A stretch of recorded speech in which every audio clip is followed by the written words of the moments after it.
Mr. Silent Channel. Please don't skip the ads, at paki-like naman, share at subscribe mo na rin, salamat. Kabanata 1461. Pagkatapos ng lahat, 1461. Ay si Xiao Ziner at ang biolohikal na ama ni Du Yuner, kaya nahiya si Ye Fan na hindi ito kunin.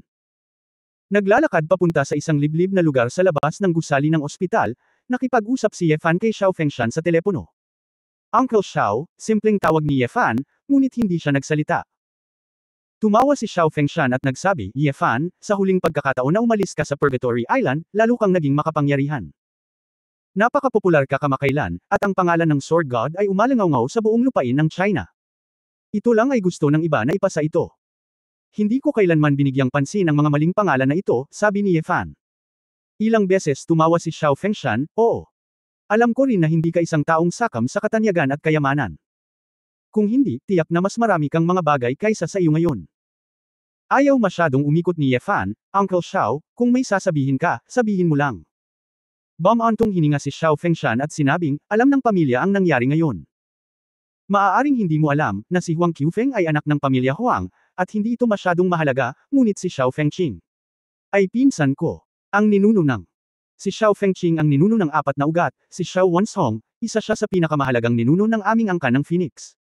Sinabi ni Ye Fan, so ano? Ngayon. Si Xiao Fengqing at matapos maipasa ang balita ng pagtanggal ni Huang Qiufeng sa angkan, ilang ninuno at matatanda ang nagdaos ng pagpupulong at gustong humingi sa iyo ng paliwanag. Nag-aalangan na sabi ni Xiao Fengshan. Ngumuso si Ye Fan, humihingi ng paliwanag, tinatayang pinapagalitan siya sa likod. Nahihirapan akong maghanda para sa clan meeting, at ayokong ma-distract para makipag-away sa kanya pansamantala, kaya hindi ko siya nahanap pansamantala. Ano? Nakangiting tanong ni Ye Fan. Actually hindi naman mahirap, sana lang makapag-announce ka sa mundo, sabihin mo lang. This time, medyo reckless ka at hindi sinasadyang nasaktan mo sila. Tapos yung Phoenix clan natin may step down din kaya hindi na natin kailangan mag-imbestiga pa. Kung tutusin, magkamag-anak kayo ng ating Yuner, at ayaw naming gumawa ng masyadong gulo. Tumawa si Xiao Fengshan. Pinaikit ni Ye Fan ang kanyang mga mata, gusto mong harapin ko ang mundo. Lalaki, humingi ng tawad sa angkan ng Phoenix. Ito ay isang paraan lamang ng paggawa ng mukha ng isa't isa, payo ni Xiao Fengshan, Ye Fan, pagkatapos ng lahat, ito ay hindi isang madugong paghihiganti, kaya hindi na kailangang panatilihin ang isang relasyon. Tsaka napaatras na kami ng isang hakbang. Tungkol sa gawain ng pagtatanggol sa ilalim ng lupa, hindi na kami magpapadala ng mga tao para makialam. Bahagyang sinabi ni Ye Fan, natural lang na hindi ka makikialam, dahil ang kasalukuyang ulap ay dulot ng iyong mga tao. Tungkol sa paghingi sa akin ng tawad, imposible, dahil wala akong ginawang mali, at kahit hindi ko sila pinatay, ibinigay ko na sa iyo ang mukha ng angkan ng Phoenix. Kung hindi lang sa mukha ni Yuner, matagal ko nang ginawa. Hindi na sila maghihintay hanggang ngayon kung kailan sila nakagawa ng krimen bago pumunta dito. Ito. Ye Fan, wala ka talagang iniisip tungkol dito. Napakahusay kung hikayatin ako, medyo nababalisa si Xiao Fengshan. Ngumisi si Ye Fan, Uncle Xiao, kung hindi ako nagkakamali, dapat marami sa iyong mga ninuno at matatanda ang nakatayo sa paligid mo ngayon, tama ba? Natahimik sandali si Xiao Fengshan, pagkatapos ay umamin, oo. Nasa conference hall ako, at naroon din ang ilang ninuno. Oo. Alam ng Fan na ito ang nangyari, kaya sinabi niya, kayong mga tao ng angkan ng Phoenix makinig. Gusto kong ibigay ito sa inyo. Humihingi ng paliwanag ang mga anak na lalaki at babae ng Playboy, kahit na lumapit ka sa akin, maging bukas palad, huwag umasa ng anumang pagsasabuatan o pandaraya, kung hindi. Ang espada ko ang tanging paraan upang sabihin ito. Pagkatapos magsalita, ibinaba ni Ye Fan ang direkta sa telepono. Sa sandaling ito, sa conference hall ng bahay ni Feng Wulan Xiao, ang kapaligiran ay sobrang solemn na. Si Xiao Wanshong, ang ninuno ng 4 na ugat, ay napakuyom ng kamao at sinabing may malungkot na ekspresyon, walang tanong yan. Hindi talaga sineseryoso ng batang ito ang ating angkan ng Phoenix. Baka sa tingin niya ay isa siyang Diyos ng espada, at may kukumpara sa martial god ni Ye Wuya. Huwag kang matuwa, Wanshong, hayaan ang batang ito na ipakita ang kanyang prestihiyo ngayon, maghintay hanggang sa alisin natin ang mga ugat ng dragon, at pagkatapos ay pumunta sa kanya upang ayusin ang mga account sa Taglagas, at hindi pa huli para turuan siya ng leksyon, payo ni Xiao Wanlo, na nasa gilid. Ngumiti si Wang Yuzhan at umiling, ipagpaumanhin mo ang pagiging mapurol. Hindi rin tanga si Ye Fan. Marahil ay hindi niya iniisip na tayo, ang daan-daang taong gulang, ay hindi niya kalaban, kaya't nangangahas tayong maging napakayabang. Kahit hindi tayo, takot pa rin ba sa kanya ang ninuno na si Xiao Ru? Sabi ni Xiao Wanshong. Sa sandaling lumabas ang mga salitang ito, itinuon ng lahat ang kanilang atensyon kay Xiaoru sa itaas na upuan. Si Xiaoru, na may mahabang buhok na nakalawit sa upuan at isang bilog na mukha, ay kasalukuyang naglalaro ng makulay na Rubik's Cube sa kanyang kamay, iniikot ito, tila nakakatuwang ito, kumikinang ang kanyang malalaking mata. Ancestor Xiaoru! Ancestor Xiaoru! Nakinig ka ba sa sinabi namin? Nag-aalalang tanong ni Xiao Wanshong. Tumango si Xiaoru, narinig ko iyon, ngunit. Ang dalawang inabando ng bata na iyon, mas matanda sila kay Ye Fan, mas mataas ang ranggo nila, hindi nila kayang talunin ang mga juniors, nakakahiya, hindi kaya ang mga ninuno natin ay nasa antas ng ating mga ninuno. Gusto mo pa bang mapahiya? Ang lahat ay hindi maiwasang mapait, at tila napakawalan Jia. Gayunpaman, Ancestor Xiaoru, itong Ye Fan na ito ay hindi tayo sineseryoso, halatang nakikipaglaban siya sa ating Phoenix Clan. Sabi ni Xiao Wanshong na ayaw. Well. Nagpout si Xiaoru, pagkatapos ay sinabi, walang kinalaman sa akin iyon, hindi ba ang batang iyon mula sa iyong apat na ugat? Ninuno ka nila. Nawala nang masabi si Xiao Wanshong, at wala na siyang masabi pa. Sa pagkakataong ito, hindi na talaga big deal. Ang pamilyang Baihuo ay direktang pinatay ng mga inapo ni Ye Fan, wala ba silang sinabi? Si Ji Pangchu ng pamilya Shenlang ay direktang pinatay ni Ye Fan. Tingnan mo, may ginagawa ba sila? Tayo ay inaalis na lamang ang dalawang inapo na hindi makapagtanim, ngunit kung tutuusin, walang problema. Ang pinakamahalagang bagay ngayon ay ang maghanda para sa clan meeting at sakupin ang pangangalaga ng mga ugat ng dragon, pagsusuri ni Wang Yuzhan. Tumango si Xiaoru, tama si Yuzhan, pinangunahan na ni Ying Qiong at Baiyan ng Baihuo Clan ang kanilang mga kabataang talento ng Baihuo Clan para makapasok sa pagsubok sa Silver Valley. Dapat tayong magmadali, sa susunod na sa loob ng 3 buwan, buksan ang lihim na kaharian ng Watong, at hayaang dalhin ni Yuzhan sina Ziner at Yuner sa lihim na kaharian upang tanggapin ang pagsubok ng makulay na Phoenix. Nang marinig ito ng mga ninuno at matatanda, lahat sila ay mukhang kahanga-hanga at lubos na nagulat. Ano? Nagtataka si Xiao Huang, Ancestor Xiaoru, sinabi mo lang na ang mga taong pumasok sa Secret Realm ng Watong ay ang ninuno na si Yuzhan at ang kanyang dalawang anak, kaya bilang isang Phoenix Girl, hindi ka ba papasok? Hindi ako papasok. Ngayon. Ang kahirapan sa pagsubok ng makulay na Phoenix ay limitado rin, at ang aking kaharian ay hindi na mapapabuti mula sa Watong Mystery Realm. Kung papasok ako, hahatiin ko lang ang isang bahagi ng kahirapan sa pagsubok, para silang tatlo ay hindi makakuha ng maximum.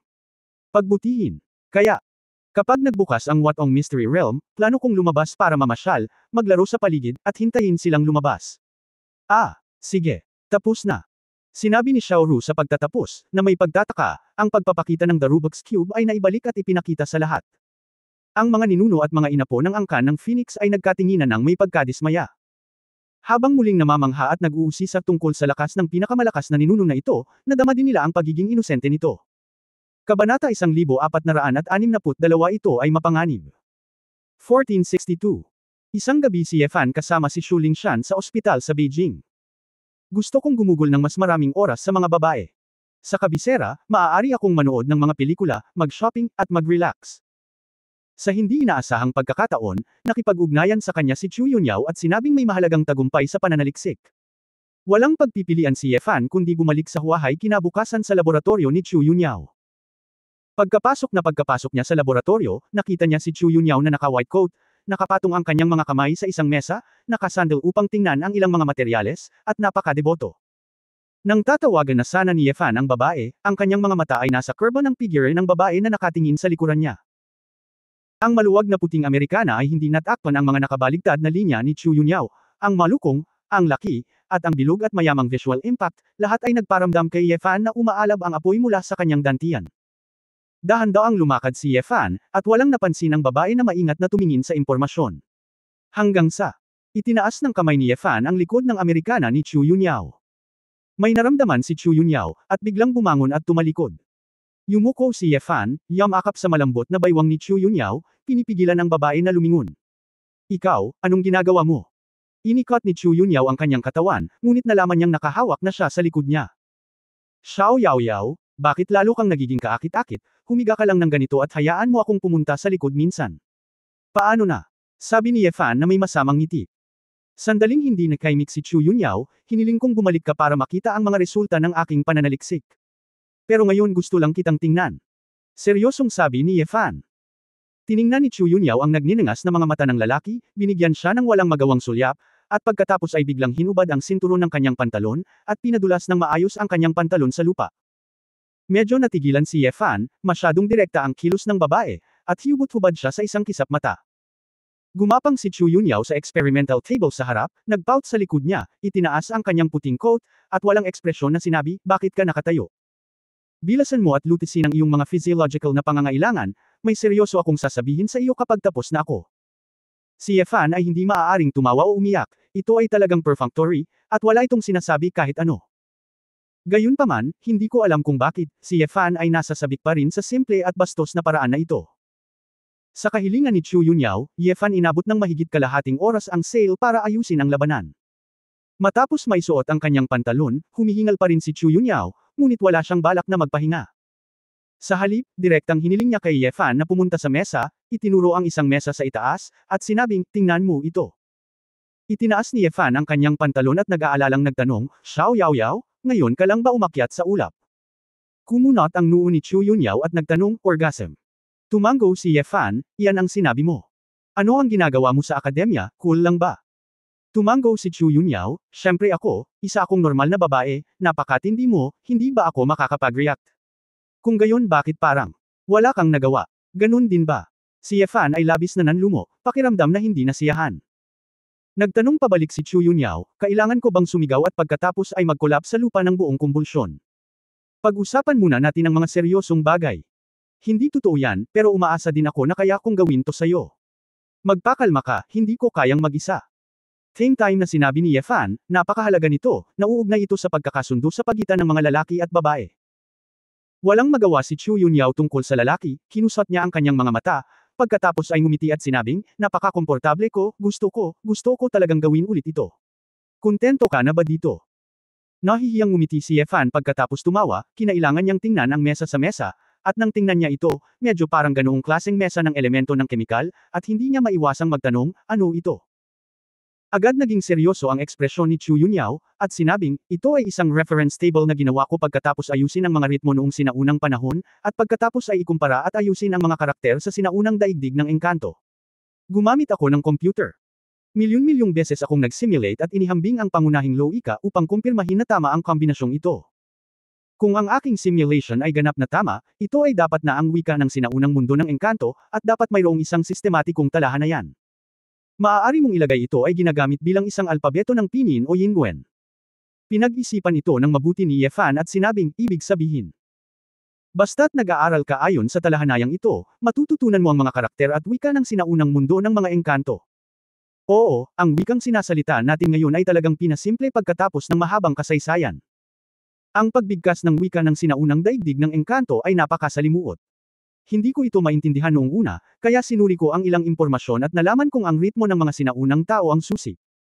Dahil bago tayo lumikha ng mga salita, ang tunog ay ang ating mga salita sa komunikasyon, tulad ng mga hayop na nakikipag-usap sa pamamagitan ng etengal. Kaya nitong ilang araw, naging dalubhasa ako sa direksyong ito, at sa wakas ay natural na itong dumating, at ginawa ko ang form na ito, Chu Yunyao Road. Kailangang hanggan ni Ye Fan ang karunungan at talento ng mga kababaihan, na talagang nakakatulong. Ang kakayahang maunawaan at magsalita ng wika ng sinaunang daigdig ng engkanto ay katumbas ng pagkakaroon ng susi sa pag-unlock sa kulturang iyon ng mundo. Baby Xiao Yao Yao. Napakahusay mo. Hindi napigilan ni Ye Fan ang sarili, umakyat para hawakan ang mukha ng babae, pinisil ang kanyang cherry lips, at hinalikan siya ng mariin. Tuwang-tuwa si Chu Yunyao sa labis na kaligayahan ng lalaki, at kumilos ng walang pakialam, at sinabing, iyon lang ang magagawa ko, ang impormasyon sa storage bag ng The Wist Hey Hey na iyon, kapag natutunan mo ang kanilang wika, pumunta at tingnan mo mismo. Relate yata lahat sa cultivation, hindi ko rin maintindihan, hindi ako interesado, ikaw mismo ang magbabasa. Ito ang intensyon ni Ye Fan, at talagang gusto niyang malaman kung ano ang naitala sa mga jade slip na iyon. May isa pang bagay na sa tingin ko ay kailangan mong gawin. Tumabi si Chu Yunyao, kinuha ang isang kahon, at ibinigay ito kay Ye Fan. Sa loob, mayroong 4 na satellite remote control na camera device, gamit ang mga light energy na baterya, na maaaring magamit ng hindi bababa sa 10 taon kung hindi ito sinasadyang masira. Pumunta at i-install ang mga camera na ito sa pasukan ng bundok na natatakpan ng nyebe. Bagamat i-block mo ito pansamantala, ngunit walang katiyakan na may lalabas muli mula doon. Kung mahanap natin ito, malalaman natin sa lalong madaling panahon at gagawa tayo ng mga hakbang, matigas na sabi ni Chu Yunyao.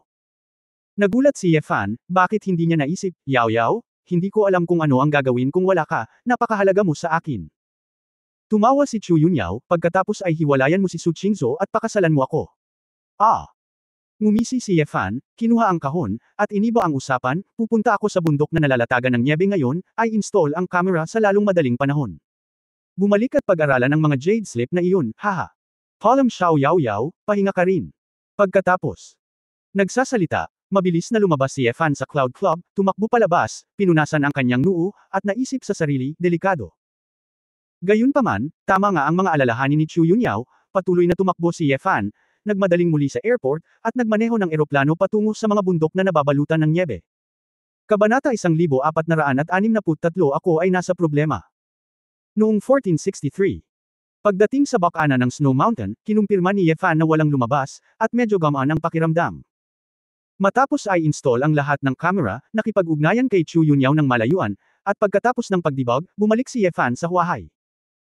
Pagkatapos ng 2 araw ng paghagis, sa wakas ay nagkaroon ng panahon si Ye Fan na italaga ang kanyang sarili sa pag-aaral ng wika ng sinaunang daigdig ng mga engkanto, at pagbuklat ng mga jade slip at mga aklat ng balat ng hayop. Hindi nagtagal at nalaman ni Ye Fan na may 2 jade slip sa loob, at ang mga tala ay naging mga cultivation technique ng Northern Profound Sect na ito. Ang isang, Bei Zuandao Method, at isang, Ancient Barbarian Beast Guarding Technique, ay dapat lahat ay ang mga kasanayan sa housekeeping ng Bei Zuan School. Sa pagkakataong iyon ay lumaban si He Chu laban sa kanya, at ang North Zuan Lei Fa, at Wan Inchin, at iba pang mga spell ay naitala dito. Dahil walang pundasyon si Ye Fan upang magsanay ng mga diskarte sa Kiman, ang pag-aaral ng mga bagay na ito ay nangangailangan ng tiyak na dami ng pagsisikap at ilang mga kwalifikasyon. Tulad ng para sa sinaunang Savage Beast Fighting Technique, mas interesado si Ye Fan. Ang paraan ng pagkontrol sa mga hayop na nakatala dito ay maaaring aktwal na gawing bahagi ng kanilang sariling katawan ng mga espiritual na hayop na nagbukas ng kanilang katalinuhan, at makamit ang isang estado ng pagkakaisa ng mga espiritu at mga hayop. Ang saligan ay ang Panginoon ng halimaw ay dapat maglinang sa kaharian ng plastik na espiritu, at magkaroon ng isang espiritual na katawan. At ang espiritong hayop ng sugo ay dapat ding linangin sa kaharian ng hayop na espiritu, iyon ay ang kaharian sa itaas ng tabletang demonyo. Sa panahong iyon, ang mga espiritong hayop na itinanim ng selyo ng hayop ay maaaring direktang manirahan sa espiritong katawan ng tagapag-alaga ng hayop at maging bahagi ng espiritong katawan. Kapag ang espiritu at hayop ay pinag-isa, maaari itong ma-convert sa pagitan ng katawan ng tao at ng katawan ng hayop, at may makapangyarihang kakayahan ng isa at isa na higit sa dalawa. Nadama ni Ye Fan na ang sinaunang mabangis na pamamaraan sa pakikipaglaban sa hayop ay malinaw na inihanda para sa kanya. Kung isang araw, si Xiao Jin ay talagang mag-transform sa isang dragon, magkakaroon din kaya siya ng pagkakataong gamitin ang pamamaraang ito para maging dragon at subukan ito. Bagamat mayroon siyang bloodline ng dragon, hindi pa niya narinig na ang bloodline na ito ay maaaring gawing dragon ang isang tao, ngunit ang sinaunang mabangis na pamamaraan sa pagbabantay ng hayop ay may ganitong kakayahan. Kasabay nito, naisip din ni Ye Fan si Su Qingzhou. Kung tutusin, mukhang malaki ang potensyal ni Momo na pinalaki ng isang babae. Gayunpaman, nang pag-isahin ni Ye Fan ang mga spirit beast ng sinaunang barbarian beast fighting technique at sinabi kay Su Qingzhou, ang babae ay mahigpit na tutol sa paglinang ng pamamaraang ito. Medyo natarante si Ye Fan noong una, ngunit pagkatapos pag-isipan ito. Talagang hindi siya nasisiyahan na gawing isang malaking pagong si Su Qingzhou. Halos, tinuwanan siya ni Ye Fan sa harap ng babae, ngunit sa wakas ay nagpigil siya. Siyempre, para kay Ye Fan, ang lahat ng ito ay isang pangitain lamang. Ang mas inaalala niya ngayon ay ang tradisyonal na pamamaraan ng paglilinang na pinanatili ng sinaunang daigdig ng engkanto. Bakit mayroon silang kaharian ng pagbuo ng mga tabletas at pagbuo ng mga espiritu, ngunit ngayon ang mundong ibabaw ay wala na?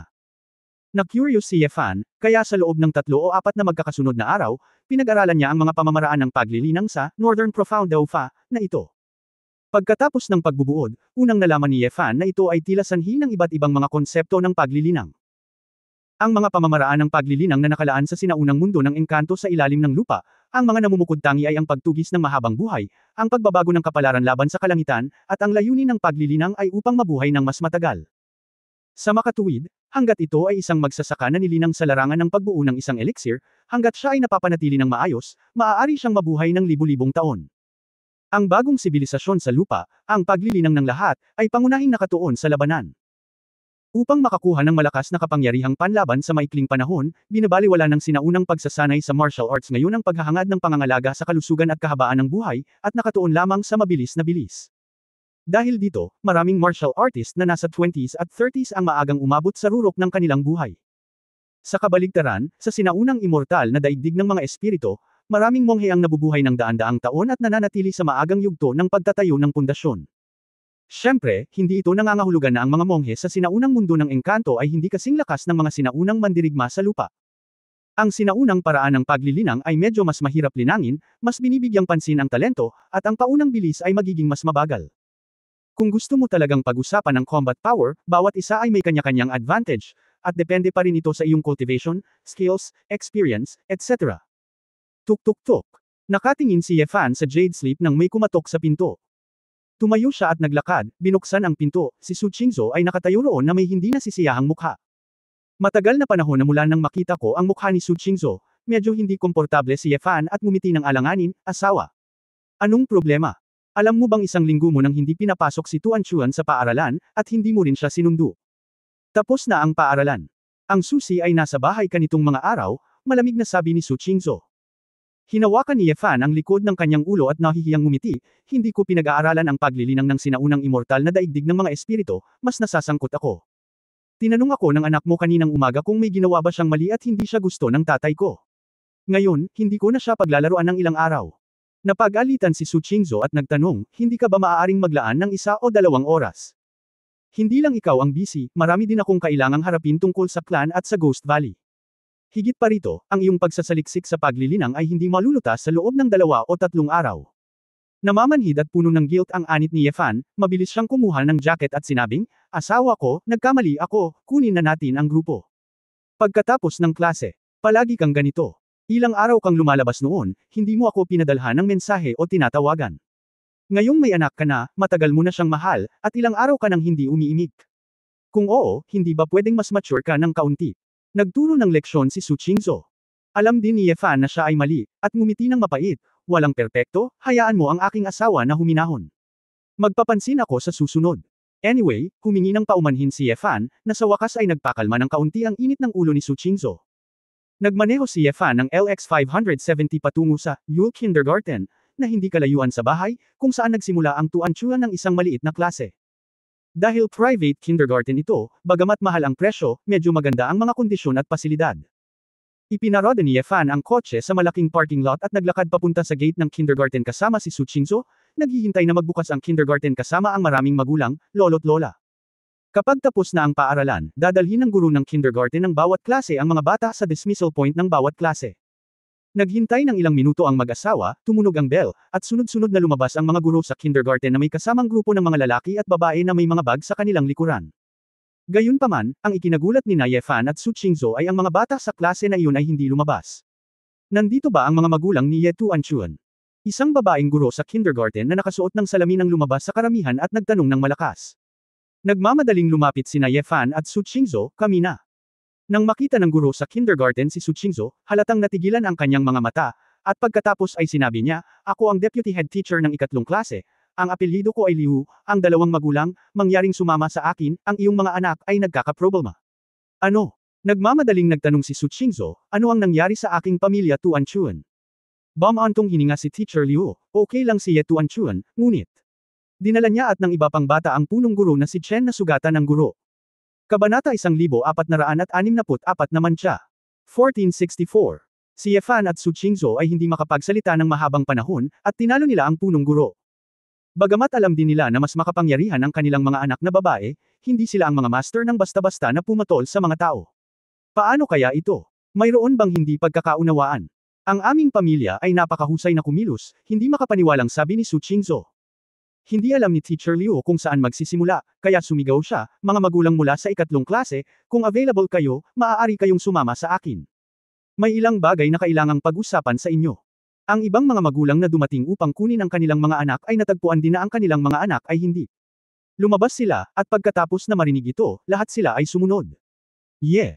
Niyakap ni Fan ang mabangong balikat ni Su Qingzhou, na nagpapahiwatig na dapat ay maayos na siya, at sabay silang pumasok sa silid-aralan ng klase. Sa sandaling ito, mahigit 30 lalaki at babae sa klase ang hindi pa umalis. Ang mga bata. Ang nagpatigil saglit kina Ye Fan at Su Qingzhou ay si Tuan Chuan ay nakatayo sa podium sa sandaling ito, at ang maliit na batang babae ay nagpout ng galit, na parang pinarurusahan siya sa pagtayo. Tuan Chuan. Tumawag si Su Qingzhou, nakatingin sa kanyang anak na may pagkabalisa. Nanay, tatay. Natagpuan ni Tuan Chuan na narito ang kanyang mga magulang, at wala siyang pakialam, at diretsyong tumakbo. Ang maliit na batang babae ay tumalon at ibinagsak ang sarili sa mga bisig ni Su Qingzhou, nakapaut ang kanyang mga labi sa hinaing, at sinabing may luha sa kanyang mga mata, Nay. Si Tuan Chuan ay hindi masamang bata. Hindi sinasadya ni Tuan Chuan. Huwag kang umiyak, huwag kang umiyak. Nandito sina mama at papa. Bahagyang tinapik ni Su Qingzhou ang likod ng kanyang anak, hinaplos ang buhok ng bata, at nag-aalalang tumingin kay Ye Fan, asawa, ano ang dapat kong gawin? Ye. Kumunot ang noo ni Fan. Kinakabahan siyang nagtanong, Tuan, ano ang nangyayari? Huwag kang umiyak, sabihin mo kay tatay. Napasinghap si Tuan Chuan at saglit na ibinuka ang kanyang bibig, parang hindi niya alam kung saan sasabihin. Tumaas. Sa sandaling ito, isang boses ang nagmula sa likuran, nagtatanong, kayo ang mga magulang ni Ye Tuan Chuan. Tumingin sina Ye Fan at Su Qingzhou, at nakakita lamang ng isang lalaking may mahabang manggas na may pattern, patas na hitsura, at salamin. Lalaki. Ang lalaki. Yun lang. Mr. Chen, mabuti na ba ang pakiramdam mo? Tanong ng deputy head teacher na si Liu. Minsan na siyang nakilala ni Jihua, Ye Fan at Su Qingzhou, dahil bihirang lalaki siyang guro sa kindergarten sa mga kindergarten, kaya nagkaroon sila ng impresyon. Ang mga magulang na sumunod sa gilid. Ang aking pinsala ay hindi isang seryosong problema, ngunit ang ganitong uri ng pag-uugali ay dapat itigil. Grabe naman. Sinabi ni Chen Jihua kina Ye Fan at Su Qingzhou na may galit, ang iyong anak na babae, sa pagiging marahas sa paaralan, ikaw paano mo ito itinuro? Kakaibang sinabi ni Ye Fan, Mr. Chen. Ang aking anak na babae ay hindi mananakit ng sinuman ng walang dahilan, dapat may dahilan at bunga. Gusto mo ng dahilan? Gusto ko rin malaman. Sinabi ni Chen Jihua, sa huling klase, tinuturuan ko ang isang bata na magpinta, ngunit sumugod siya para bugbugin ako. I told her to stop, but you children are very brute force. Takot akong masaktan, siya pero mas nag-effort siya. Maya-maya, sumugod din ang ilan pang mga bata na hindi masyadong masunurin sa klase at binugbog ako tulad niya. Isa akong guro ng bayan at hindi kayang talunin ang mga bata, ngunit nasaktan na ako ni Ye Tuan Chuan. Masyadong masama ang impluensya sa klase, alam mo ba kung ilang bata ang ibababa nito? Nakikinig.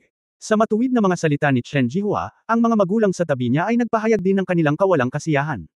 Sobra ito. Paano ito itinuro ng mga magulang? Hindi nasiyahan ang matanda na samando sa kanyang apo. Maraming spoiled. Sa tingin ko karamihan sa mga ito ay ganoon. Naiinis na sabi ng isang matabang matriarch. Nakikinig sa mga salita ng mga magulang sa tabi niya, sumimangot si Su Qingzhou, na lubhang hindi komportable. Oo. Natarante si Fan at napatingin sa grupong katabi niya. Anak, narinig mo na. Bakit mo gustong sumugod para saktan si Mr. Chen kapag nakita mo si Mr. Chen na nagtuturo sa ibang mga bata na gumuhit? Galit na sinabi ni Tuan Chuan, dahil gusto ni Teacher Chen na hawakan si Xiao Jia. Hindi gusto ni Xiao Jia na hinahawakan siya, ngunit hinawakan siya ni Teacher Chen. Nakikita kong umiiyak si Xiao Jia. Nang marinig ito ni Chen Jihua, agad siyang nagalit, Ye Tuan Chuan. Anong kalokohan ang pinagsasabi mo? Oo. May narinig sina Fan at Su Qingzhou at pinigilan sila, Mr. Chen, huwag kang mag-alala, makinig ka lang sa bata. Su. Nagtanong din si Qingzhou sa oras na ito, Tuan, sinong anak si Xiao Jia? Lumingon si Tuan Chuan at itinuro ang isang maliit na batang babae na nakaupo sa kanyang harapan, nakasuot ng pink na palda at mukhang cute. Sun Lija, naupo siya sa isang mesa kasama si Tuan Chuan at naglaro ng bahay-bahayan.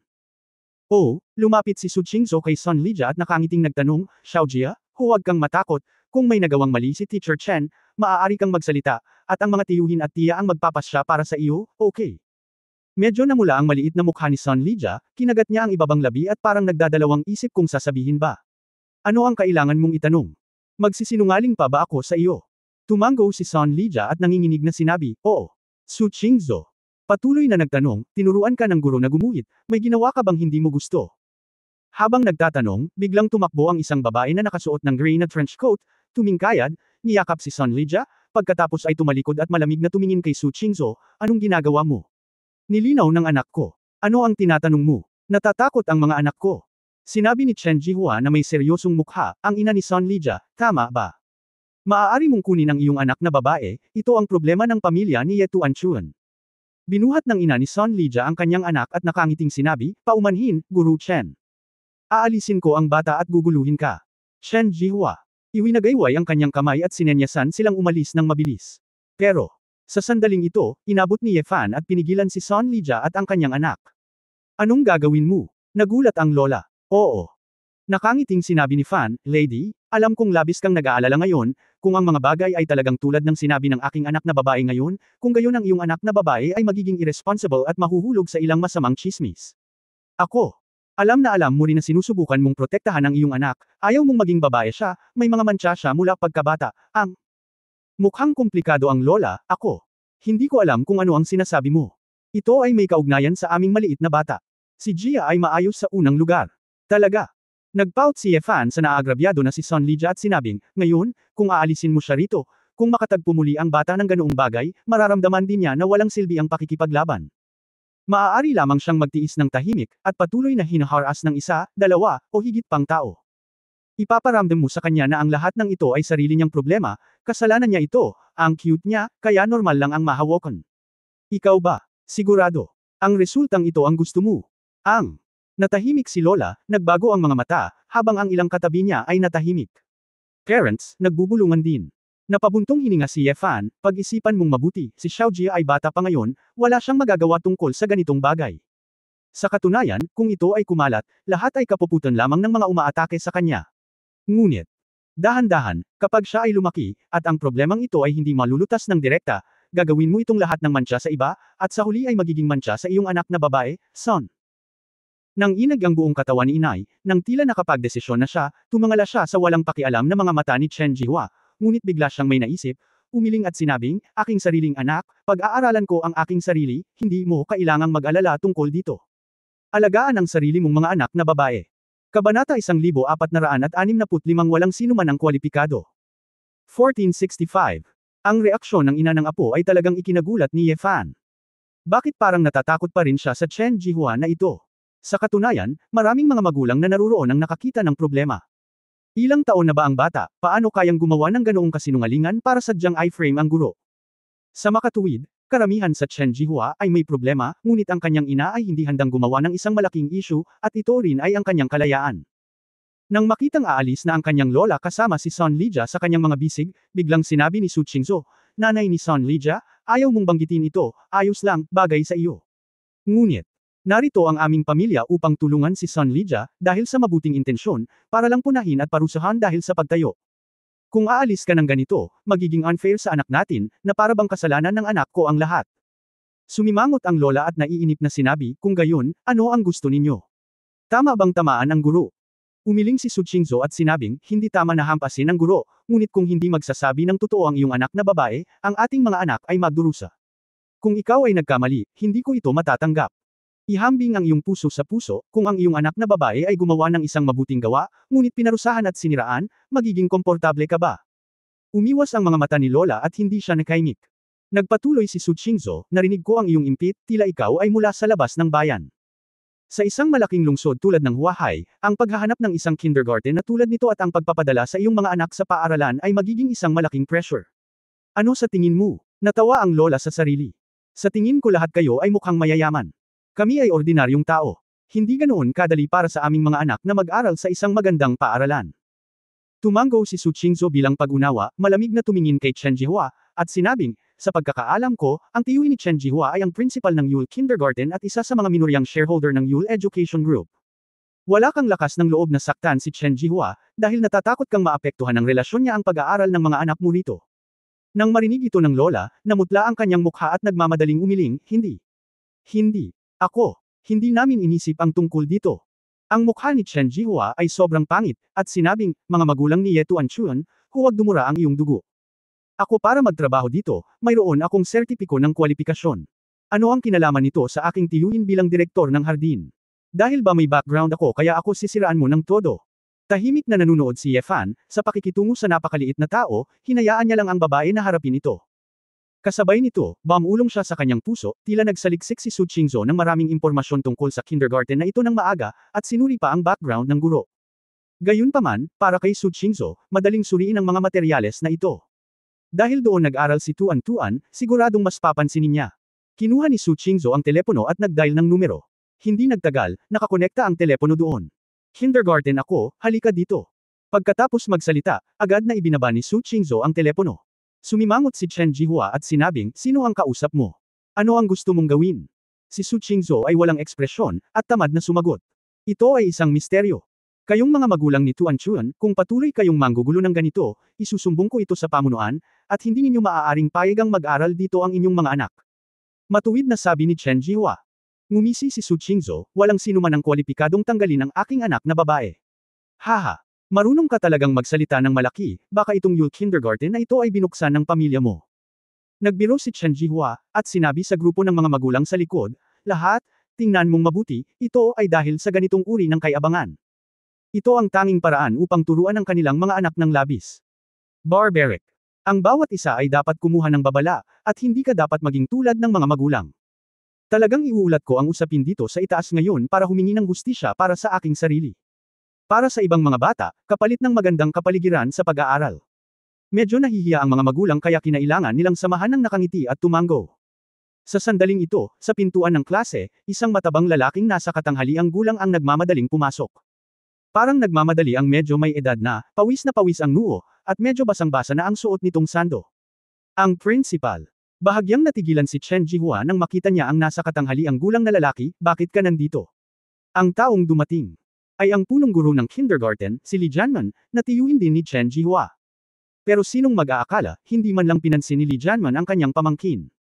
Yumuko siya na may nakakabigay puri ng ngiti, at binati si Su Qingzhou, Su Dong, bihira para sa iyo na payagan akong pumunta dito, ano ang problema? Malumanay na sinabi ni Su Qingzhou, sinabi ni Principal Li, ang girong ito na si Chen Jihua, na binugbog siya ng aking anak ng walang dahilan, at ngayon ay sisibakan na niya ang aking anak. Ano sa palagay mo? Bulalas ni Li Jianmen, at pagkatapos ay biglang pinandilatan ng mata si Chen Jihua. Ano bang problema mo? Paano naging ganito? Tiyo. Oh, ang punong guro. Siya. Medyo natigilan si Chen Jihua at dumpensa, nanguna ang kanyang anak na babae sa pambubugbog sa akin. Palagi akong binubugbog. Nasasaktan ka. Shut up. For no reason, bakit ka sinaktan ng anak ni Dong Su? What the hell did you do? Galit na sabi ni Li Jianmen. Mukhang naagrabyado si Chen Jihua, Principal, bakit mo ako tinatanong ng ganyan? Wala akong ginawang mali. Hindi ba sila ang may kasalanan? Sinisiraan nila ako, wag dito mag-aral ang anak nila. Sa opinyon ni Chen Jihua, kahit na si Su Qingzhou ay ang chairman ng isang malaking kumpanya na may kasaysayan, hindi niya maaaring ituro ang mga daliri sa kindergarten, ang kanyang tiyuhin ang may huling say. Manahimik ka. Sino sa tingin mo ang kausap mo? Ito si Director Su Qingzhou, ang pinakamalaking shareholder ng ating Yule Education Group. Ang anak ni Director Su ay nag-aaral sa kindergarten na ito, at tinitingala niya tayo. Puro kalokohan ang sinasabi mo. Tatanggalin kita agad. Umalis ka na dito. Kung si Li Jianmen ay hindi natatakot na ang impluensya ay magiging masyadong masama, gusto niya itong sampilan sa mukha. Bobo talaga itong pamangkin na ito. Sa pagkakataong ito, ang ekspresyon ni Chen Jihua ay kasing ganda nito, gulat, pagtataka, takot, panghihinayang. Napagtanto niya na nakagawa siya ng isang malaking pagkakamali, at papaalisin niya ang kanyang anak sa harap ng malaking amo. Hindi ba ito nakakatalo sa sarili? Medyo nagulat din ang mga magulang na naruroon. Pagkatapos ng lahat, marami sa kanila ay mula sa Huahai at nakarinig ng pangalan ni Su Qingzhou. So siya si Su Qingzhou ng Jinxiu Group. Siguro nga, kakasabi ko lang na parang pamilyar siya.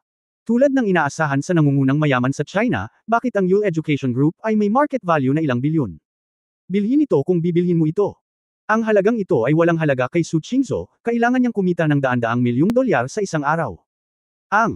Ang mga magulang ay labis na nagulat, pagkatapos ng lahat, ang kanilang mga anak ay maaaring kasama ng mga anak na babae ng sobrang mayaman. Sa pag-aaral, hindi ko magagarantiya na magiging mabuting magkaibigan tayo sa hinaharap. Medyo nagulat din si Ye Fan. Hindi niya inaasahan na binili na ni Su Qingzhou ang parent company ng kindergarten na ito. Gaya ng inaasahan, marami siyang ginawang paghahanda para sa grupo na pumasok sa paaralan. Uncle, hindi mo sinabi sa akin noon. Nagpapanik na si Chen Jihua at direktang tinawag ang kanyang tiyuhin. Malamig nang umuso si Li Jianmen, napakadaling lapitan ni Dong Su, partikular niyang sinabi sa akin na huwag ipaalam sa mga guro at staff sa hardin na dito nag-aral ang kanyang anak. Mabilis at totoo mong ipaliwanag, ano ang ginawa mong mali? Chen Jihua na may mapait na mukha, sinabi niya, ako. Wala talaga akong ginawa. Tumingin si Su Qingzhou sa kanyang lola na natulala at sinabing, nanay ni Son Lija, huwag kang mag-alala ngayon, matatanggal ba ako sa anak mo, maaari ko bang pag-usapan ang nangyari ngayon? Well. Hindi inakala ng lola na ang mga kaklase ng kanyang anak na babae ay magkakaroon ng ganoong background, kaya kinakabahan niyang ibinaba si Son Lija, at pagkatapos ay hinimok, Jia, ano ang ginawa sa iyo ng girong iyon na si Chen? Kung may sasabihin ka, sabihin mo lang ito ng buong tapang. Maningning ang mga mata ni Son Lija, at agrabyado niyang sinabi, Mr. Chen. Hinawakan niya ako. Inabot niya ang kamay niya sa loob ng palda ko. Hindi ko nagustuhan, kaya hinawakan niya ako ng mahigpit. Habang sa sandaling lumabas ang mga salitang ito, ang mga magulang na naruroon. Lahat sila ay nagalit at nagmura, inaakusahan si Chen Jihua na hindi bagay. Mga halimaw. Kahit isang maliit na bata kayang gawin to. May nabasa akong balita tungkol dito. Ganitong klase ng hamak. Scum. Ang pagmamakaawa ng mukha niya. Kabanata 1466 na mayroon bang katulad mo? 1466. Ang mukha ni Li Jianmen ay lumulubog na parang tubig, at hindi man lang niya ito nilingon, nagnanais na sana ay hindi siya nagkaroon ng ganitong pamangkin. Ang mga mata ng lola ay namumula din sa oras na ito, pinunasan ang mga luha sa gilid ng kanyang mga mata, niyakap ng mahigpit ang kanyang anak, at sinabing, Sudong, hindi ako natatakot sa iyong mga biro, ilang beses na itong binanggit sa akin ni Jiejia, na sinasabing siya ay ginahasa sa paaralan. Ang lalaking guro ay humihipo kung saan-saan. Nagtrabaho kami mula sa ibang mga lugar, nagsumikap upang kumita ng pera, at sa wakas ay nakahanap kami ng magandang kindergarten para sa aking anak na babae, at gusto kong pumasok sa isang magandang elementarya sa hinaharap. Ang tuition fee lang ay kalahating taon na para sa akin. Dito nababayaran lahat ng sweldo. Kung aalis ang bata, makakauwi na lamang siya sa kanyang bayan upang mag-aral. Hindi namin siya madadala sa amin. Kaya masasabi lang natin kay Jiejia, subukan mong magtago sa guro at manahimik. Tiisin mo, pero sa totoo lang, kaming mga magulang ay hindi nakakaramdam ng sakit sa ganoong bagay. Nang marinig ang mga salitang ito, malungkot na tumingin ang mga magulang sa mag-ina, at higit pa kay Chen Jihua. Paghamak. Malamig na tiningnan ni Su Qingzhou si Chen Jihua, at sinabing, alam ko, kahit ngayon, hindi sasakit ang konsensya mo, dahil wala ka talagang konsensya. Umakyat si Li Jianmen at sinipa ang kanyang pamangkin, Dam. Being a kindergarten teacher, ganyan ka ba dapat? Hindi ka pa rin humihingi ng sorry kay Director Su. Direk Su, nagkamali ako. Alam kong mali talaga ako. Bigyan mo lang ako ng pagkakataon. Magkamali ako sa hinaharap. Junior teacher. Nagmakaawa si Chen Jihua, lumuhad sa lupa, at nagsimulang yumuko kay Su Qingzhou. Mukhang kailangan mong humingi ng tawad kay Son Lija at sa kanyang ina, sabi ni Su Qingzhou. Nagmamadaling tumalikod si Chen Jihua, umakyat kay Son Lija, at humingi ng paumanhin sa mag-ina, Son Lija. Mali ang guro. Hindi na magiging ganito ang guro. Mangyaring tulungan ang guro. Inang araw, hinding-hindi na ako mangangahas pa. Nang makita siya ni Son Lija, niyakap niya ng mahigpit ang kanyang ina sa takot, hindi nangangahas na tumingin sa kanya, puno siya ng nagtatagal na takot. Nang makita ang eksenang ito, sumimangot si Su Qingzhou at sinabing, tama na. Pagkatapos ay gumapang si Chen Jihua pabalik sa babae, nanginginig na sinabi, Sudong. Hayaan mo lang ako, hindi talaga ako manggahas. Direktang sinabi ni Su Qingzhou kay Li Jianmen, President Li. Gusto ko itong Chen Jihua, at pinarusahan siya ayon sa batas, sa tingin mo ba may problema? Mabilis na tumanggaw si Li Jianmen, pawis na parang ulan, hindi. Walang problema. Hindi mo naman pagtakpan ng mga kamag-anak mo ha? Tanong muli ni Su Qingzhou. Labis na natakot si Li Jianmen kaya mabilis siyang umiling, hindi.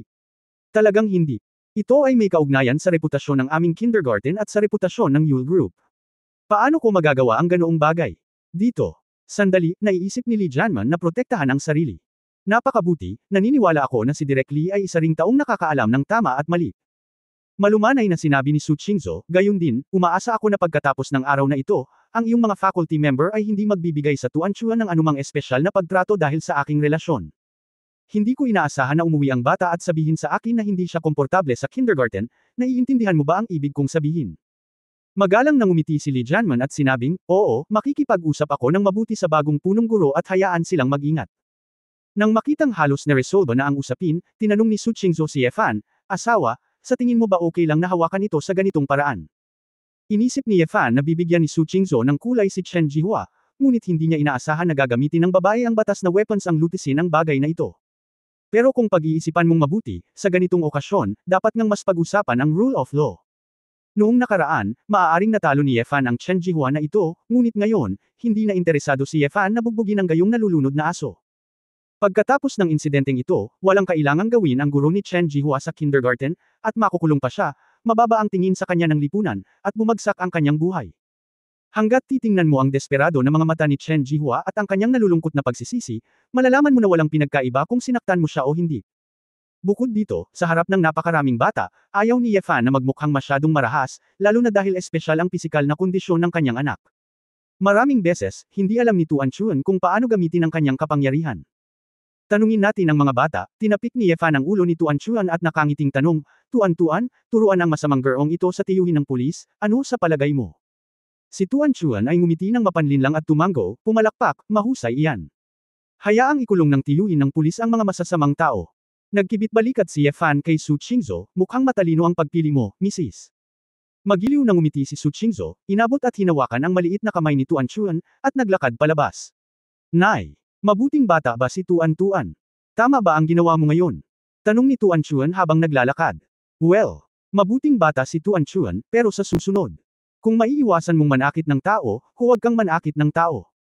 Kung may problema ka, maaari kang umuwi at sabihin sa iyong mga magulang, mas mabuti pa iyon, turo ni Su Qingzhou. Okay, nakuha ni Tuan Chuan.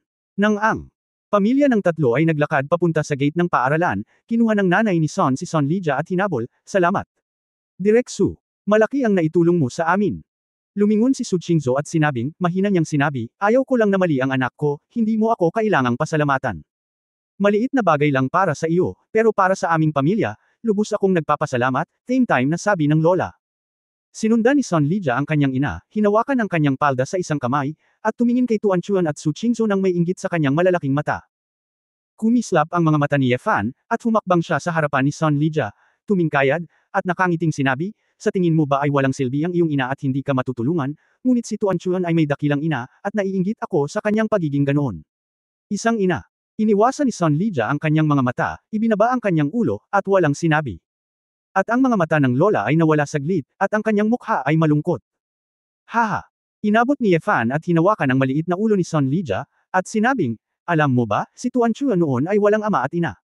Siya ay nakatira mag-isa sa isang ampunan. Saglit na natigilan si Son Lija at napatingin kay Tuan Chuan nang hindi inaasahan. Hindi nila akalain na may nakaraan pa pala si Tuan Chuan. Makinig, munting Son Lija, ang iyong ina ay kamangha-mangha, siya ay nagsusumikap para kumita ng pera, naghahatid sa iyo sa paaralan, sinusundo ka sa paaralan, binibili ka ng pagkain, binibili ng laro, sinasamahan ka araw-araw. Maraming mga batang tulad mo ay maaari lamang sa ampunan. Hindi sila maaaring samahan o protektahan ng kanilang mga magulang.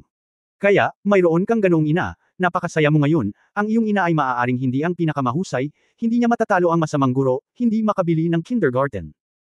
Ngunit makikinig siya sa iyong mga hinaing, mananatili sa tabi mo, hinding-hindi ka pababayaan.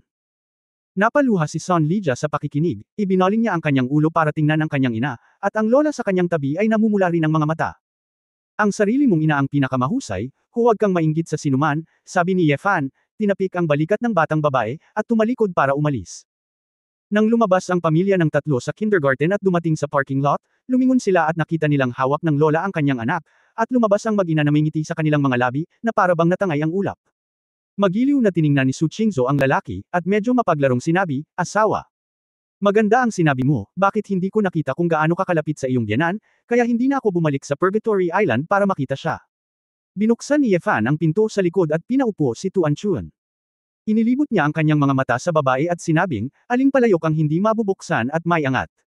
Ngunit nakinig si Tuan Chuan at nagtatakang nagtanong, nanay ni tatay, lola ba iyon? Lola. Napahiya si Ye Fan at hindi ito binanggit, ngunit natural na tumanggaw si Su Qingzhou, oo, gusto mo bang makita si lola? Oo. Seryoso ang itsura ni Tuan Chuan. Kung gayon, dadalhin ka ni nanay upang makita si lola, okay. Tanong muli ni Su Qingzhou. Masiglang tumanggaw si Tuan Chuan na puno ng pananabik. Lumalaki na ang ulo ni Ye Fan, kaya hayaan ang kanyang asawa at anak na makita si Ye Wuyu. Bakit ang larawang ito ay nagparamdam sa kanya ng kaba at hindi komportable? Asawa. Medyo biglaan, hindi ako handa sa pag-iisip, malungkot na sabi ni Ye Fan. Ngumuso si Su Qingzhou, mayroon bang katulad mo? Mula nang makilala ko ang sarili kong ina, at nakita ko si Sister Zemo at ang iba pa, bakit hindi ako pinayagang magkita? Hindi ba dapat nakita ko muna ito? Kabanata 1467 Arsenic acid sulfuric acid. 1467. Napangiti si Ye Fan ng mapait, tila si Su Qingzhou ay palaging nag-iisip tungkol sa bagay na ito. Wala siya sa Purgatory Island noong mga oras na iyon, at sa halip ay nakita ng ibang mga babae si Ye Wuyu, at naramdaman niyang hindi balanse. Okay, syempre makikita mo kung gusto mo, pero hindi ba pumapasok si Tuan Chuan sa school? Hindi ka pwedeng mag-skip ng klase para lang pumunta sa Purgatory Island. Nagdelay lang si Ye Fan kung gusto niya. Gayunpaman, naghanda na si Su Qingzhou, nakalimutan mo, bukas ay ang National Day holiday. Dadalhin ko si Tuan Tuan sa Purgatory Island upang manatili ng ilang araw. Nagkataon na holiday ang lumabas para maglaro. Saglit na natahimik si Ye Fan, nakapagdesisyon na pala ang babae. Bakit, hindi ka nasisiyahan kapag nakikita ko ang aking biyenan? Medyo naagrabyado ang sinabi ni Su Qingzhou, kung talagang hindi mo gusto, hindi ako pupunta. Napakamot si Yefan sa kanyang buhok at walang magawang ngumiti, sa totoo lang, hindi rin. Alam ko, kakaiba ang pakiramdam. Halika, maaari kang pumunta kung kailan mo gusto, at nagkataon na nagdala ako ng bagong batch ng mga halamang gamot sa aking mga kapatid sa isla. Bahagyang ngumiti si Su Qingzhou at tumango. Umuwi ang tatlo at kumain ng hapunan, si Su Qingzhou ay masyadong abala upang simulan ang buong seremonya, naghahanda para sa unang regalo sa pagpupulong para sa kanyang biyenan at iba pa. Naglaro si Yefan ng mga jigsaw puzzle sa grupo saglit, at nang mapanood ng kanyang anak ang karton, lumabas siyang mag-isa. Dahil hindi pa siya gaanong nag-eensayo sa mga araw na ito, at nakatuon ang kanyang sarili sa pagsasaliksik sa mga pamamaraan at diskarte ng Beishuan School, nagplano si Yefan na maglaan ng oras para magsanay ng mag-isa. Pagkatapos ng lahat, kung tunay mong linangin ang iyong sarili, maaari mong madama ang tunay na panloob na kahulugan ng mga pamamaraang ito. Para naman sa mga kakaibang diskarte tulad ng 1-inch yin, naramdaman ni Yefan na ito ay lubos na kapakipakinabang sa aktwal na labanan, at sulit itong matuto ng mag-isa. Pagkatapos makarating sa isang kagubatan sa ilang, umupo si Yefan na naka-crossleg, kumuha ng ilang prehistoric na bato, ginamit ito bilang pinagmumulan ng espiritual na enerhiya, at pagkatapos ay nagsimulang magsanay ng Northern Profound Way. Para kay Yefan, ang panahon ng condensing chi ay lumipas na, at ang kanyang panloob na lakas ay dapat na humigit kumulang 30% ng pundasyon ng gusali. Dapat sabihin na ang antas ng paglilinang na ito ay talagang wala sa sinaunang mundo ng engkanto. Ayon sa paraan ng swerte ng Northern Mystery Taoist na pamamaraan, inayos ni Yefan ang tunay na asensya sa katawan, ngunit nalaman na walang gaanong pagbabago, at ang tunay na diwa ay hindi tumaas. Hindi maiwasang magtaka ni Yefan, ngunit pagkatapos mag-isip tungkol dito, bigla niyang naintindihan. Ang wawang heaven repairing technique na nilinang niya mag-isa ay talagang hindi mas masahol pa sa pamamaraang ito ng Northern Profound Tao. Hindi mahalaga kung alin ang nagsasanay sa antas na ito, iba lang ang direksyon ng paglilinang. Mula sa kasalukuyang pananaw, ang dahilan kung bakit ang mga pamamaraan ng paglilinang na ito ng bagong sibilisasyon ay hindi nakabuo ng elixir at naghuhubog ng mga espiritu, bilang karagdagan sa sadyang paghahangad ng mabilis na kapangyarihang labanan, ay malamang na hindi pinapayagan ng mga pangyayari. Dahil sa konsentrasyon ng espiritual na enerhiya na kinakailangan para sa pagbuo ng isang tableta, magiging napakahirap kung walang espiritual na mga bato tulad ng Honghuang Stone na tutulong. Maaaring pagkatapos ng digmaan sa sibilisasyon ng langit at tao, ang kakapusan ng mga sinaunang bato ay mauuwi sa pagbabago ng mga pamamaraan ng paglilinang. Ngunit si Yefan ay mayroon na ngayong maraming mga prehistoric na bato, maaari niyang subukan ito upang makita kung matagumpay siyang makabuo ng isang tableta. Kaya lang, batay sa kasalukuyang lakas ng loob ni Yefan, ang tunay na enerhiya ay malayong maging sapat para makabuo ng elixir, kaya dahan-dahan lang ang paglilinang ni Yefan. Sandali lang. At muli, bakit ako lang magsasanay ng totoong enerhiya? Sabi ni Yefan sa sarili niya, bigla niyang naisip na kendo ang major niya. Bago siya namatay, sinabi ng He Zuan na iyon na siya ay isang sword cultivator. Nangangahulugan ba iyon na ang paglilinang ng kendo ay isa ring paraan mula pa noong unang panahon? Nag-isip si Yefan para sa kanyang sarili, at pagkatapos ay sinimulan lamang na paikliin ang layunin ng espada, gamit ang enerhiya ng layunin ng espada bilang isa pang uri ng kanyang sariling tunay na diwa, at sinisikap na makita kung maaari siyang bumuo ng isang elixir sa kanyang katawan. Kung tutuusin, ang sword intent ni Yefan ay mas malakas kaysa sa kanyang true essence, at kapag pinaikli, ang konsentrasyon ay higit na lumampas sa true essence. Ang antas ng solidity na ito. Marahil ay posible na bumuo ng isang elixir. Si Yefan ay may kaunting pag-asa sa kanyang puso, at hindi maiwasang subukang i-compress ang sword intent sa isang gintong elixir sa dantian ayon sa paraan ng pagbuo ng elixir sa Northern Profound Dao Fa. Ang sword intent ni Yefan ay maaaring makuha mula sa langit at lupa nang hindi nangangailangan ng tulong ng Honghuang Stone. Ang kanyang tuloy-tuloy na daloy ng enerhiya ng sword intent ay napunta sa kanyang dantian, at mabilis na nabuo ang isang puyo ng tubig, na patuloy na pinipiga at puro. Unti-unti, nagsimulang lumitaw ang isang maliit na punto sa dantian, na kung saan ay ang kendo gold. Isa sa pinanggalingan ni Dan. Anumang gininto ang core ay nagsisimula sa isang pangunahing punto, nagsisimulang lumakas, lumalaki, at sa wakas ay nagpapatatag. Hanggang sa huli. Sandali ng katatagan, ang gininto ang core ay maaaring mahulog. Ang puso ni Yefan ay puno ng lubos na kaligayahan. Mukhang tama ang naisip niya. Hanggat mayroon kang enerhiya, maaari mong subukang bumuo ng isang elixir, kahit na may layunin ng espada. Hindi ko alam kung ano ang magiging hitsura ng Dan sa layunin ng espada. Bagamat inaabangan ito ni Yefan, hindi siya nang ahas na masyadong magambala. Nakatitig ang kanyang kamalayan sa kalagayan ng kanyang dantian. Naramdaman na lang niya na lalong umuumbok ang sword intent sa kanyang dantian. Ang pagbuo ng mga tabletas ay talagang nangangailangan ng ganap na kontrol bago ito may sigawa.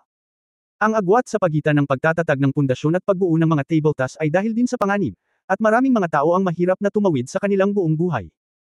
Si Yefan ay natural na nagtitiwala sa kanyang kakayahang kontrolin ang kanyang layunin sa espada, ngunit ang problema ay nalaman niya na ang kanyang dantian at mga body meridian ay tila hindi makayanan ang patuloy na pagdagsa at konsentrasyon ng layunin ng espada.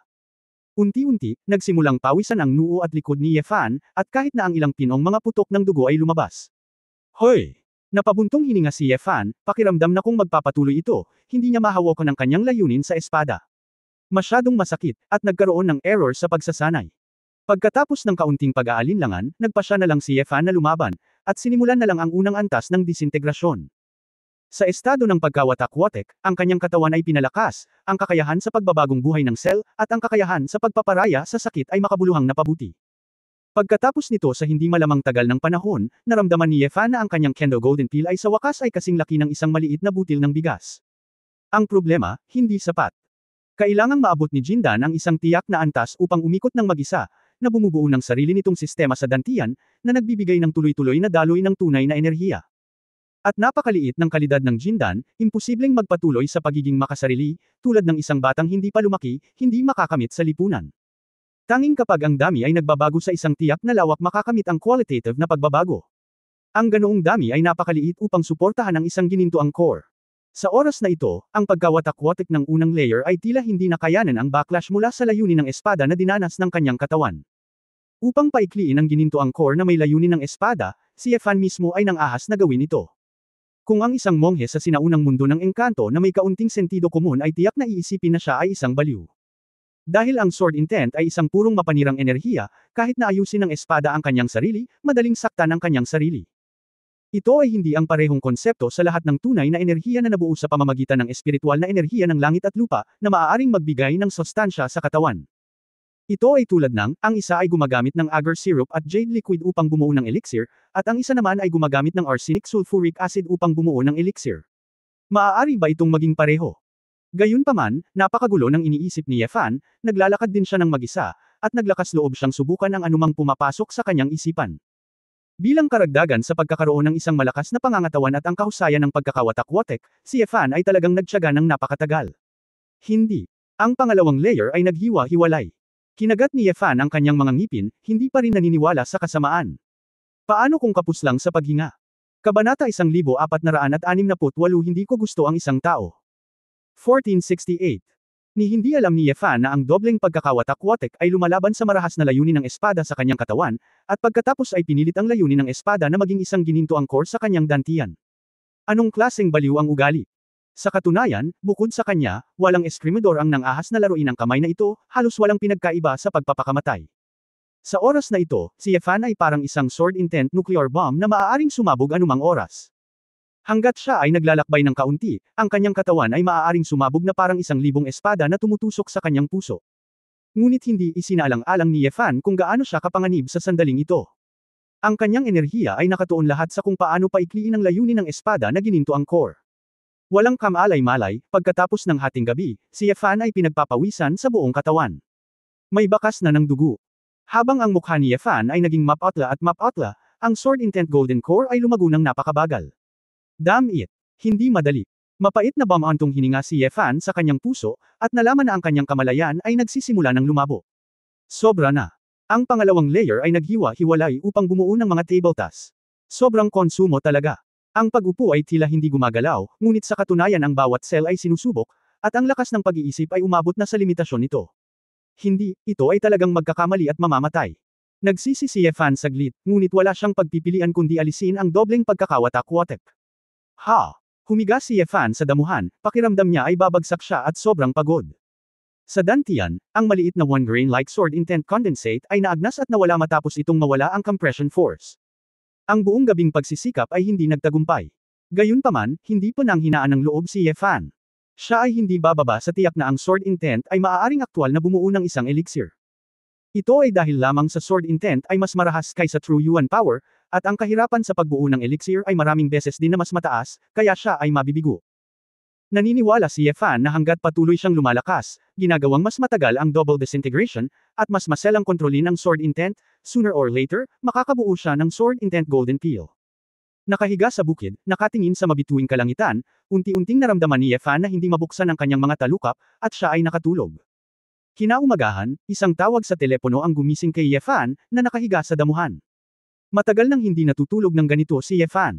Inaantok niyang kinusot ang kanyang mga mata, kinuha ang telepono at nakitang ito ang tamad mula kay Bilil. Anong problema, tamad?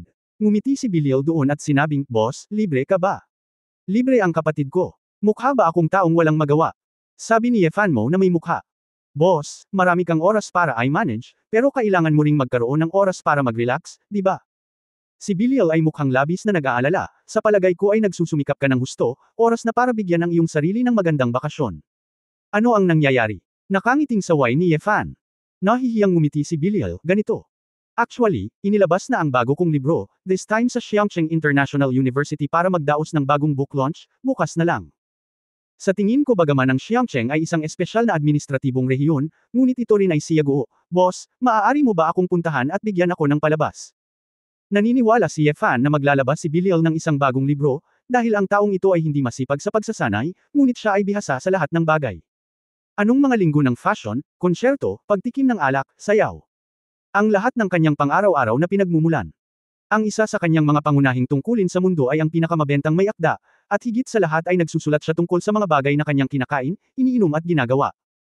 Hindi banggitin, si Bilil ay maraming tagahanga sa Twitter, Facebook at iba pang mga social networking site, at lahat ay naiinggit sa kanyang buhay sa paglalakbay sa buong mundo, pagmumultuhan sa lahat ng uri ng matataas na lipunan, at pakikitungo sa mga kilalang tao. Naramdaman ni Efan na kung si Bilil ay hindi sumali sa Old Ones mula pa noong siya ay bata, at hindi nasangkot sa underworld, maaaring nanalo siya ng Nobel Prize for Literature. Hiniling mo sa akin na pumunta para sa iyong bagong paglulunsad ng libro. Hindi ko pa nakikita na hiniling mo sa akin na pumunta, pagtataka ni Efan. Mahiwagang ngumiti si Bilil, ibang-iba ang press conference na ito sa nauna. Boss, kailangan mong sumama. Napakahalaga nito sa akin. Nakiusap na rin ako sa ilan pang kapatid na sumama. Nakaramdam ng kakaiba si Efan sa ilang sandali, at hindi alam kung anong gamot ang ibinebenta ng taong ito sa Long, ngunit dahil sinabi iyon ni Bilil, natural na kailangan niyang pumunta bilang isang kapatid. Ang mga pangunahing miyembro ng Inferno ay maaaring magtipon sa Xiangcheng para sa isang plataporma para magsulat ng isang libro, at ang taong ito ay may sapat na mukha. Nagkataon lang na ayaw talaga ni Efan na puntahan si Ye Wuyu kasama sina Su Qingzhou at Tuan Chun, kaya hindi siya masyadong nahihiya na pumunta sa Purgatory Island na huli ng 2 araw. Tumayo si Efan ng pasuray-suray, pakiramdam na medyo pagod pa ang kanyang katawan. Tila sobrang na-overdraw ang nakakabaliw na pag-atake kagabi sa Golden Core ng Kendo. Pagkatapos magpahinga ni Efan, tumakbo siya pabalik sa kanyang tahanan sa Belo County, naligo, at bumaba para mag-almusal. Nang sabihin ni Efan kay Su Qingzhou na pupunta muna siya sa Xiangcheng para dumalo sa bagong paglulunsad ng libro ni Beryl, naghinala din si Su Qingzhou na sinasadyang nagsisinungaling si Efan sa kanya, na ayaw lang niyang samahan siyang makita si Ye Wuyu. Natahimik si Efan saglit, at direktang naghanap sa internet, ang bagong paglulunsad ng libro ng Balir, may lumabas kaagad na balita. Gusto ko talagang mag-publish ng bagong libro, hindi ko nakita. Ang Bilil na ito ay sikat din sa mundo ng panitikan, biglang sabi ni Su Qingzhou. Natigilan si Efan nang makita niya ang pangalan ng bagong libro ni Beryl, The Other Half of My Life. This guy. Cost it be. Agad na naisip ni Efan ang isang bagay, at biglang ngumiti. Hindi katakataka na sinabi niya na ang press conference sa pagkakataong ito ay iba sa nakaraan. Naisip din ito ni Su Qingzhou, at hindi niya napigil ang sabihin, mukhang may ibang demonyo kang Inferno na ikakasal. Tahimik ang bastard na ito, at hindi ko alam kung saan hahanapin ang kalahati. Ngumiti si Efan at umiling. Pagkatapos ng almusal, nag-book si Efan ng flight ticket papuntang Fragrant City, at hindi na siya nag-abalang mag-impake.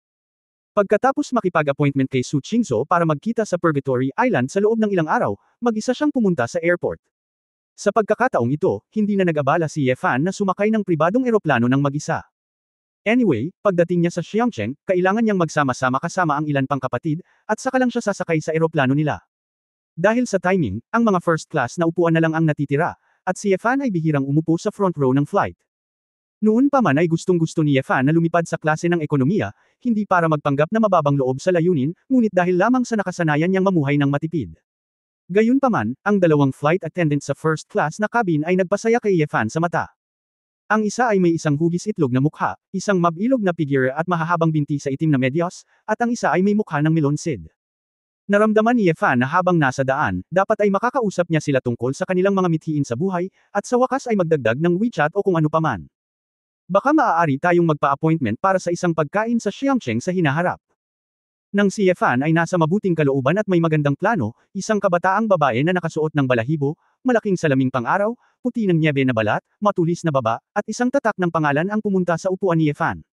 Hindi nagsalita ang babae, ngumunguya ng gum at nakatayo lang na nakayuko. Isang matangkad na lalaki na nakasuot ng itim na suit na sumunod sa kanya, mukhang isang katulong, at sinabi kay Yefan sa Yingwen, "Sir, hayaan mo akong maupo at maupo sa ibang upuan, ang dalawang upuan dito, gusto ng boss ko." Pagkasabi nun, tinuro ng lalaki yung bakanteng upuan sa kabilang side. Nagtataka si Yefan, bagamat hindi niya alam kung bakit ang itim na buhok at dilaw na balat ay nagpumilit na magsalita sa Yingwen, ngunit sumagot din sa Yingwen, "Ang aking tiket ay nasa lokasyong ito. Tama ang tiket sa eroplano, pero ayaw ng boss ko sa katabi ko sa eroplano. Maari kang umupo sa itinuro ko sa iyo." Bumili rin kami ng upuan na iyon, sabi ng lalaking assistant, kinuha ang tiket at pinakitaan ng tingin si Yefan. Kabanata 1469 hindi makakalimutan. 1469. Ang isang first class na tiket mula sa Huahai papuntang Xiangcheng ay nagkakahalaga ng higit sa 10,000 yuan. Ang taong ito ay talagang bumili ng dagdag para sa isang tao para magkaroon ng dalawang upuan. Si Yefan din ang unang pagkakataon na nakatagpo siya ng ganitong kakaibang bulaklak. Kahit may pera siya hindi niya ginagastos ng ganito. Kung titignan ang itsura ng fur girl ay tila hindi na ito nag-abalang tingnan man lang ito, kausapin pa ito, mukhang aloof. Madaling kausap si Yefan, ngunit medyo naiinis siya sa ugali ng babaeng ito. Hindi ka man lang nag-abala na ibuka ang iyong bibig, at hayaan ang katulong na humingi ng upuan. Ito pa ba ay lihay timo? Natural, hindi interesado si Yefan na sundin ang kanilang mga gusto, umiling at sinabing, "Hindi ako magbabago, pinili ko ang upuang ito, at hindi ako obligadong magpalit." Agad na kumunat ang noo ng lalaking katulong, at tumigil ang babae sa pagmuya. Parang inis ang mga mata sa likod ng sunglass. "Mister, mas mabuting makipagtulungan ka, kung hindi. Wala itong maitutulong sa iyo," diretsyong sabi ng lalaking katulong. Ikinalat ni Yefan ang kanyang mga kamay, "Wala akong utang sa iyo, uupo pa rin ako dito, gusto ng boss mo na umupo o hindi." Pangit ang itsura ng lalaking katulong at tumingin sa amo, ang sunod-sunod na babaeng sunod-sunod sa moda. Sa sandaling ito, ang babae ay nagtanggal ng kanyang salaming pang-araw, bahagyang hinagis ang kanyang buhok, at mukhang mayabang. Nakita ni Yefan na marami siyang nakitang babae, ngunit ang babaeng ito ay mukhang maganda, ngunit ang kanyang double eyelids ay hiwa, ang kanyang ilong ay may palaman, ang kanyang baba, at ang kanyang mga labi ay may M-lips. Ang buong bagay ay isang gawain ng plastic surgery. Kumpara sa mga pinagkakatiwalaan niya, medyo mura ang grade ng babaeng ito, tacky, which is the most suitable adjective, not even as good as those two standing flight attendants. Gayunpaman, ang gayong mukha ay ang pinakasikat na mukha ng celebrity sa internet, at maraming mga celebrity ang kamukha din ito. Miss Trish. Talaga Trish. Wow! Si Mi. Napatingin ang dalawang flight attendant sa tabi niya at ilang pasahero at nagulat at natuwa nang makita ang babae. Nagtaka sandali si Yefan, bida ba talaga siya? Ngunit hindi niya siya kilala. Karaniwang hindi niya binibigyang pansin ang entertainment industry. Hindi pinansin ni Quishi ang mga taong ito, malamig na tumingin kay Yefan, at sinabing, "Kilala mo ako at gusto mong maupo sa akin, naiintindihan ko ang pakiramdam na ito, ngunit hindi ako mahilig umupo sa mga estranghero, mangyaring umalis ka." Ikaw Fan. Ngumiti, kung nasa eroplano ka, hindi ka palaging makakasama ng isang taong kilala mo. At saka, hindi ko nga alam kung sino ka, kaya paano kita nakilala? Stewardess, beauty, sikat ba ang taong ito? Anong ginagawa niya? Ang stewardess at mga pasaherong naruroon ay tumingin kay Yefan na may kakaibang mga mata. "Sir, hindi mo talaga kilala si Miss Quishi. Siya ang pinakasikat na mga awit sa Xiangcheng. Kamakailan lang, sumali siya sa singer program ng mainland, na sikat na sikat. Nagsagawa siya ng ilang concert tour, at puno sila." Sabi ng stewardess na mukhang melon.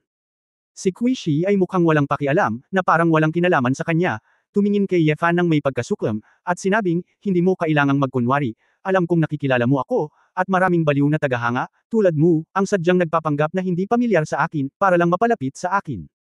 Pero sorry, ayoko nang naaabala sa ganoong paraan."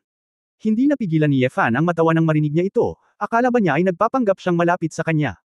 Sa totoo lang, hindi talaga gusto ni Yefan ang ganitong hitsura. "Ganyan na ba kayong narcissistic kapag kumakanta kayo ngayon? Sabi ko sa inyo, hindi ko kayo kilala. Kung ano man ang iniisip mo, hinding-hindi ako magbabago." Pinilit ni Yefan ang kanyang dila, pinag-cruise ang mga paa ni Erlang, at hindi gumagalaw. Nang makita ito, ipinakita ni Kui Chen ang bakas ng galit sa kanyang mga mata, at sinabi sa katulong sa gilid, "Andy, lutisin mo ito dali."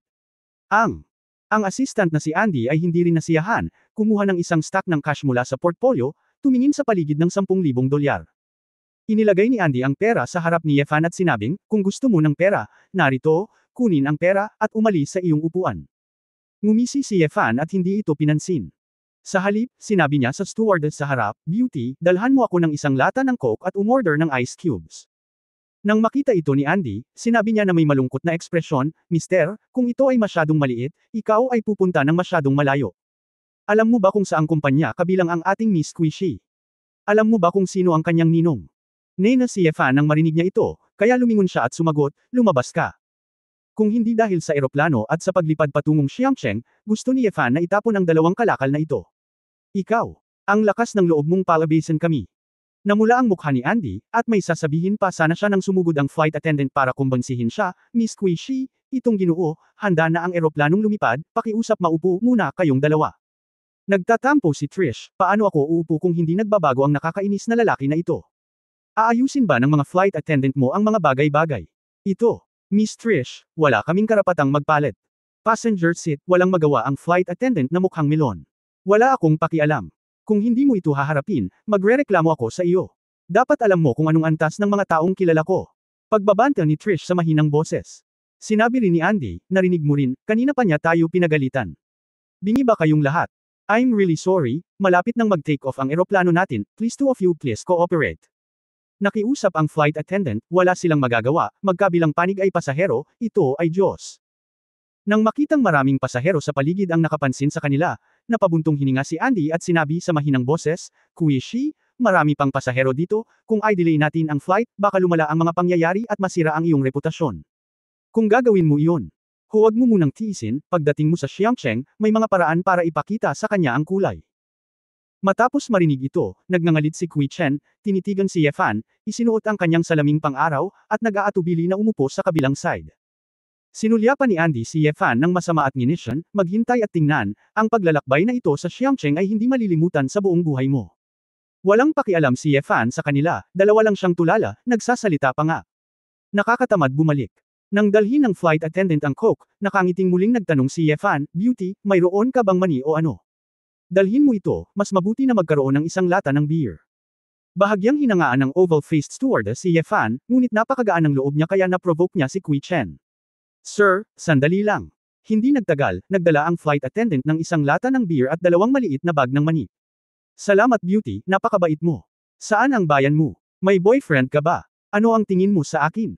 Nakangiting tanong muli ni Yefan. Nagkatinginan ang dalawang flight attendant at hindi mapigil ang matawa kay Yefan. Lalo namang pumangit sina Trish at Andy na nakaupo sa kabilang side. Matapos lumapag ng maayos ang eroplano sa Xiangcheng International Airport, tumayo si Squishy at tinulungan siya ni Andy na magsuot ng balahibo. Kaagad, lumapit si Squishy sa dalawang flight attendant, tinanggal ang kanyang salaming pang-araw, at malamig at mayabang na sinabi, sobrang disappointed ako sa iyong profesional na ugali, naghihintay kang matanggal sa trabaho. Pagkatapos nito, iniwan niya ang dalawang flight attendant na kinilabutan. Naunang lumabas ng eroplano si Trish. Itinuro ni Andy si Yefan, pagkatapos ay pinagpag ang kanyang daliri, nginisyon, tumalikod at sumunod sa labas. Dahan-daang tumayo si Yefan, lumapit sa dalawang kinakabahan at nawawalang flight attendant, at nakangiting sinabi, dalawang dilag, idagdag ang WeChat. Kabanata 1470 Paano ito lilito? 1470. Pinagpapawisan na ang dalawang flight attendant, paano mo maidadagdag ang WeChat sa sandaling ito? Gayunpaman, napakasanay na nilang panatilihin ang impormasyon sa pakikipag-ugnayan sa mga first class na pasahero. Kung tutusin, walang magiging flight attendant habang buhay. Gusto nilang laging makilala ang mga mayayaman at mamuhay ng mas magandang buhay.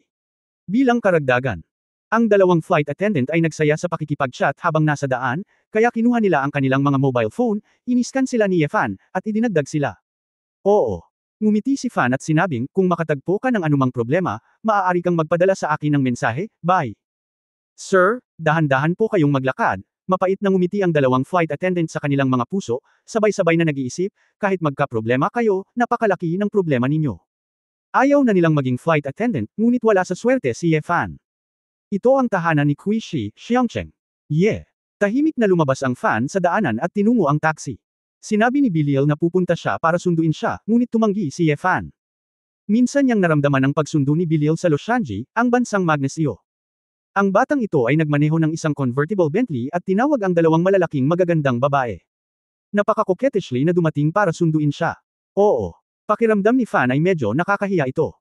Ang lugar na pupuntahan niya ay isang mansyon sa tuktok ng burol sa pinakasikat na mansyon sa Xiangcheng. Oo.